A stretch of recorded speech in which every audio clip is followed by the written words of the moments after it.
Bonjour, Loïc Leclerc, votre analyste pour Belgian Investor. Voici la mise à jour en vidéo de mon avis concernant le pétrole. Alors le pétrole depuis la dernière vidéo n'a pas réussi à franchir les 115,78 et est revenu sur les 109,9 $, plutôt en range actuellement. Se trouve maintenant coincé entre sa M20 et sa M50 avec une tentative de rebond technique grâce à la M50 qui vient en support. Mais je ne serais pas étonné de voir le cours s'enfoncer vers les 105 possible si on n'arrive pas à franchir dès lundi, mardi ou plus tard, la M20 à la hausse.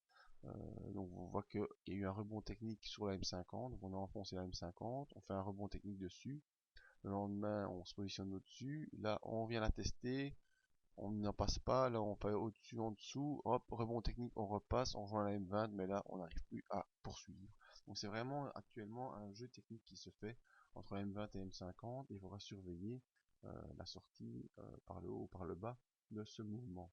Donc surveiller dès lundi, si on pouvait inverser ces points de parabolique SAR qui sont à 114,05, ce serait une bonne nouvelle pour la poursuite d'un rebond technique et un retour sur les 115. Si on n'y arrive pas, que lundi on confirme la poursuite de la baisse sous la M20, eh bien on sera condamné à aller rapidement, en tout cas dans cette semaine, lundi, mardi, rejoindre les 109 $. À voir donc pour la poursuite du rebond. Voyons sur les indicateurs.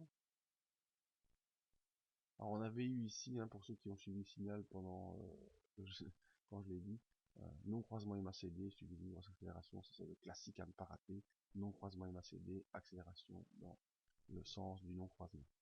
Euh, Ici on a à nouveau le MACD qui est revenu sur sa zone de 0 et une tentative de rebond qui est en train de se dessiner, mais on est loin d'avoir encore confirmé. Le RSI qui nous montre la force du cours est clairement sorti de sa zone d'accélération haussière, est même venu faire un petit tour en zone d'accélération baissière, et là on revient en zone neutre, la zone où tout est possible à la hausse comme à la baisse. Le stochastique a terminé son impulsion baissière et revient en accélération haussière, au-dessus de son signal qui est lui-même haussier. Donc à surveiller, le stochastique nous dit qu'on devrait probablement poursuivre cette accélération haussière. Et l'OBV, toujours très important, vous voyez que malgré la baisse qu'il y a eu à la mi-septembre, eh bien les positions sur le pétrole reviennent un peu en s'améliorant, et on a toujours ici cette tendance qui se fait sur les volumes, une tendance qui est toujours haussière, même si on a eu un pic haussier ici, et on revient quand même sur une tendance assez croissante d'achat sur les volumes du pétrole Brent, donc sur le moyen terme, on devrait rester haussier.